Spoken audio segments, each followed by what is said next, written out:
باللہ من الشیطان الرجیم بسم اللہ الرحمن الرحیم رب اشرح لی صدری ویسر لی امری واحلل عقدۃ من لسانی یفقهوا قولی رب یسر ولا تعسر وتمم بالخیر رب زدنی علما رب زدنی علما قال اللہ تبارک وتعالی فی کلام مجید یا ایھا الذین آمنوا اتقوا اللہ ولتنظر نفس ما قدمت لغد واتقوا اللہ ان اللہ خبیر بما تعملون وقال النبی صلی اللہ علیہ وسلم من اشراط الصاعد ان یظہر الموت الفجاع صدق اللہ العظیم۔ ناظرین، آج میں آپ کے سامنے ایک ایسی خبر کے بارے میں بات کر رہا ہوں جس نے پورے ملک کو ہلا کر رکھ دیا ہے، لوگوں کو غمگین کر دیا ہے، لوگوں کو سوچنے پر مجبور کر دیا ہے کہ آخر ایسا کیسے ہو سکتا ہے۔ جی، میں بات کر رہا ہوں احمد آباد کے پلین کریش ہوا ہے، جس میں غالباً 242 افراد جاں بحق ہو گئے، دنیا سے رخصت ہو گئے۔ اللہ تعالیٰ ان سب کو درجات ان کے بلند فرمائے، ان للہ و انا الیہ راجعون۔ اس خبر نے پورے ملک کو ہلا کر رکھ دیا۔ آخر اس پر ویڈیو بنانے کی وجہ کیا ہے؟ میں اس ویڈیو بنانے کا میرا مقصد یہ نہیں ہے کہ میں اس کی کوئی مذاق بنا رہا ہوں یا کوئی تفریح کے لیے بنا رہا ہوں، بلکہ یہ ہمارے لیے ایک عبرت ہے، ایک نصیحت ہے۔ کچھ واقعات دنیا میں ایسے رونما ہوتے ہیں جس سے اللہ تعالیٰ دوسرے انسانوں کو نصیحت دیتا ہے اور جگاتا ہے، کوشش کرتا ہے کہ ہمارے اندر جو کمیاں ہیں وہ دور ہوں۔ جیسا کہ آپ جانتے ہیں کہ آج سے کئی سال پہلے ایسی خبریں کبھی نہیں آتی تھیں کہ کبھی پلین کریش ہو گیا یا اچانک کہیں ایکسیڈنٹ ہو گیا، اچانک موتوں جو ادھر آپ دیکھ رہے ہیں ادھر کئی سالوں سے کہ لگاتار اچانک موتیں بچوں میں، بوڑھوں میں اور ادھیڑ عمر میں سبھی میں دیکھا ہوگا آپ نے کہ اچانک موتیں بہت ساری ہو رہی ہیں۔ اس میں آپ دیکھتے ہیں ہارٹ اٹیک آتا ہے، لوگوں کو برین اسٹروک ہو جاتا ہے اور طرح طرح کی بیماریوں میں اچانک وہ ایکسیڈنٹ ہو جاتا ہے، کہیں جا کے کہیں گاڑی کھائی میں گر جاتی ہے یا کہیں آگ لگ گئی۔ اس طرح کی جو موتیں ہوتی ہیں یہ اچھی موتیں نہیں کہلاتی ہیں، ہمیں ایسی موتوں سے پناہ مانگنی چاہیے۔ اور یہ جو حادثہ ہوا ہے اس میں جو بھی لوگ مارے گئے ہیں، جو بھی لوگ دنیا سے گئے ہیں، یہ بہت افسوس کی بات ہے۔ اور ساتھ میں پلین کے ساتھ میں جہاں پر وہ پلین کریش ہوا، جس میڈیکل کالج کے ہاسٹل میں، وہاں کئی بچے زخمی ہوئے اور جو ہے وفات پا گئے۔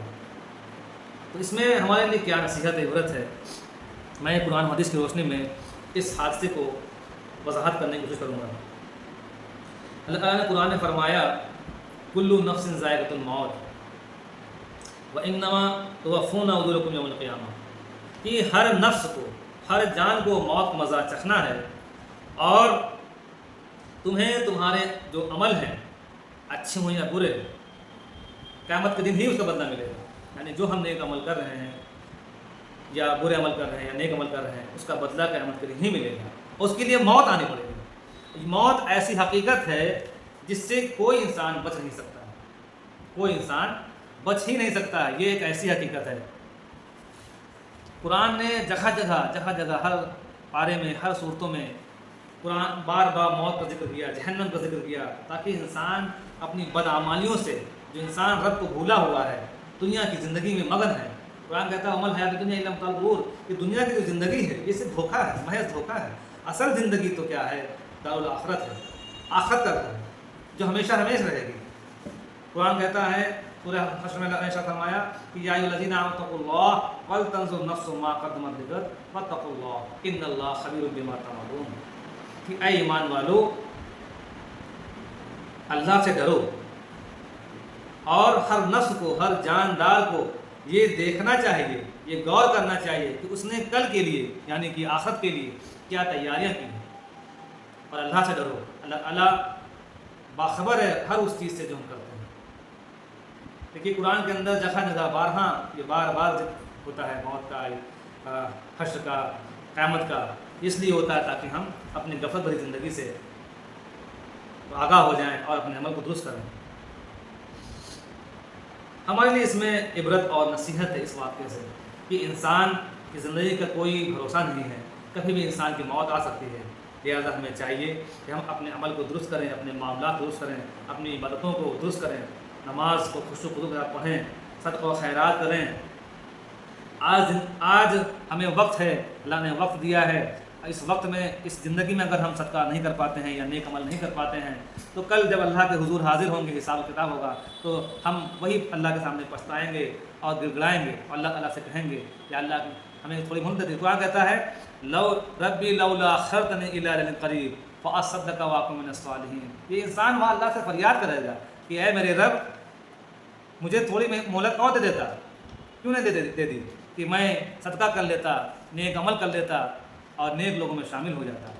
لیکن اس وقت کوئی مہلت نہیں دی جائے گی۔ جو وقت ملا ہے دنیا ملا، اسی لیے کہا وقت کی قدر کیجیے اور اپنی زندگی میں نیک اعمال کیجیے۔ اللہ کے رسول صلی اللہ علیہ وسلم نے ارشاد فرمایا، بارہا حدیث میں موت کا ذکر کیا، موت کے بارے میں بتایا کہ وہ اکثر ذکر حاضم اللذات الموت، یہ لذتوں کو توڑنے والی موت کو کثرت سے یاد کیا کرو۔ یعنی کہ موت ایک ایسی چیز ہے یعنی کہ جو لذت کو توڑتی ہے، یعنی ہماری جو لذتیں ہیں، لگژری لائف ہے، جو ہماری آشائش ہے، ہماری جو کمفرٹیبل لائف ہے، جو ہم کہتے ہیں کہ ہمیں آرام چاہیے، گاڑی ہے، اے سی ہے، ہماری ہر ضرورتوں کو اسی کو کہتے ہیں کہ لذت کہتے ہیں۔ دنیا کی لذت کو توڑنے والی چیز کیا ہے؟ وہ موت ہے۔ جب ہم موت کو یاد کریں گے تو ہمارے دلوں میں دنیا کی جو محبت اپنے آپ ختم ہو جائے گی اور ہم اللہ سے قریب ہوتے چلے جائیں گے۔ یہی ہمارے لیے کامیابی ہے۔ آج ہم دیکھتے ہیں کہ ہم اپنے کاروبار میں، اپنی پڑھائی میں، اپنی دنیاوی زندگی میں اتنا مگن ہو گئے ہیں کہ ہمیں موت کی ذرا سے بھی فکر نہیں ہے کہ ہمیں موت کی تیاری کرنی ہے۔ اللہ کے نبی صلی اللہ علیہ وسلم نے ارشاد فرمایا، عقل مند وہ ہے تو اپنے نفس کا محاسبہ کرے اور موت کے بعد کے لیے تیاری کرے۔ عقل مند کا ہے، عاقل ہے وہ، انٹیلیجنٹ ہے وہ، ہوشیار ہے وہ، جو مرنے سے پہلے موت کی تیاری کرے، اپنے نفس کا محاسبہ کرتا رہے اور موت کے بعد کی تیاری کرے۔ اور نادان ہے وہ، بیوقوف ہے وہ انسان جو مرنے سے پہلے موت کی تیاری نہ کرے، یعنی اپنے نفس کی پیروی کرے، اپنے نفس کی پیروی کرے اور رب سے یہ امید مانے کہ اللہ تعالیٰ اس کو معاف کر دیں گے۔ ایسا آج ہی دنیا میں لوگ سوچتے ہیں کہ دنیا کی زندگی یہاں جی لو، جو 4 دن کی زندگی ہے۔ لوگوں کا کہنا ہے کہ 4 دن کی زندگی ہے، جی لو، ورنہ پھر کہاں جینے کو ملے۔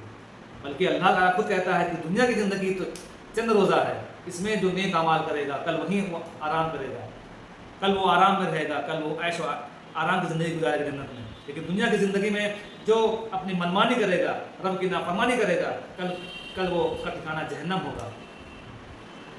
اللہ ہمیں اپنی زندگی کا محاسبہ کرنے والا بنائے اور اپنے ایک ایک لمحے کا محاسبہ کرنے والا بنائے۔ اللہ کے نبی صلی اللہ علیہ وسلم نے ارشاد فرمایا کہ جب قیامت برپا ہوگی اس سے پہلے آپ کو کچھ نشانیاں دکھیں گی جس سے آپ کو یہ احساس ہوگا کہ قیامت آنے والی ہے۔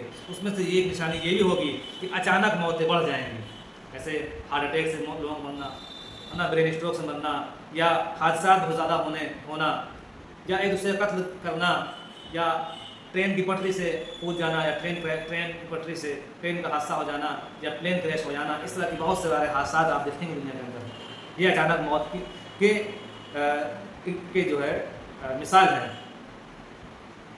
یعنی کہ یہ قیامت کی نشانی میں سے ایک نشانی ہے کہ جب قیامت برپا ہوگی تو موتیں اچانک بڑھ جائیں گی، اچانک موتیں بڑھ جائیں گی، اور انسان جب اچانک موت آئے گی تو وہ نہ اپنا عمل درست کر پائے گا، نہ وہ توبہ کر پائے گا، اور نہ وہ اس میں اپنی زندگی میں کچھ بدلاؤ لا پائے گا۔ اس لہٰذا ہمیں چاہیے کہ ہم مرنے سے پہلے توبہ کر لیں، اللہ سے گڑگڑائیں، روئیں اللہ کے آگے کہ اللہ ہمیں ایسی موت سے بچائے۔ ہم پناہ مانگتے ہیں ایسی اچانک والی موت سے، ایسے حادثات والی موت سے۔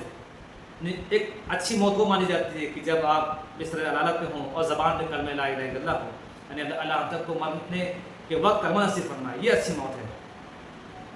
دیکھیے اس حادثے میں ہمارے لیے کیا نصیحت ہے، آخری پیغام یہ ہے اس کا کہ موت ہمیشہ ہمارے قریب ہے، موت ہمیشہ ہمارے قریب ہے، لہذا ہمیں چاہیے کہ نمازوں کا، تلاوتوں کا، ذکر کا، اللہ کے ذکر کا، صدقات خیرات کا اہتمام کرتے رہنا چاہیے۔ یہ وہ عمل ہے جس سے اللہ سے تعلق مضبوط ہوتا ہے۔ نماز ہے، نماز مومن کی معراج ہے، اللہ تعالیٰ سے بات چیت کا ذریعہ ہے، اور صدقات خیرات سے بھی اللہ تعالیٰ سے قربت حاصل ہوتی ہے۔ اپنے مذہب قرآن و سنت سے ہمارا تعلق مضبوط ہونا چاہیے۔ اس کا آخری میں یہ پیغام دینا چاہتا ہوں کہ جو ہماری زندگی ہے، ہماری زندگی کا مقصد اللہ کی رضا ہے، اللہ کی بندگی ہے، اللہ کے دین کا غلبہ ہے، اللہ کے دین کے لیے جد و جہد ہے، اس لیے ہمیں پیدا کیا اور یہی ہمارا مقصد ہے۔ آج کسی اور کی جان گئی ہے، جو لوگ گئے ہیں، بہت سے لوگ دنیا سے جا چکے ہیں، روز کوئی نہ کوئی مرتا ہے، اور ایک ساتھ اتنے سارے لوگوں کا مرنا ایک جو ہے افسوس کی بات ہے، غم کی بات ہے۔ آج ان کی باری تھی، وہ چلے گئے، کل ہماری باری ہوگی، ہم چلے جائیں گے، ہو سکتا ہے اچانک موت ہو جائے، ہو سکتا ہے بستر غلط پر ہو یا بہت اطمینان سے ہو۔ اللہ ہم سب کو لہٰذا ہمیں چاہیے کہ ہمیں اس کی تیاری کریں، اس کی فکر کریں، لہٰذا ہمیں موت کی تیاری کرنی چاہیے۔ آخر میں اللہ سے میں دعا کرتا ہوں کہ اللہ جو لوگ اس حادثے کا شکار ہوئے ہیں، دنیا سے جا چکے ہیں، اللہ ان کی مغفرت فرمائے، ان کے درجات بلند فرمائے، اور ہمیں بھی اس حادثے سے یہ سبق لینا چاہیے کہ ہمیں بھی موت سے پہلے موت کی تیاری کرنی چاہیے، اور ان کے پریوار کو، ان کے اہل خانہ کو صبر جمیل عطا فرمائے۔ وآخر دعوانا الحمد للہ رب العالمین وما علینا الا البلاغ۔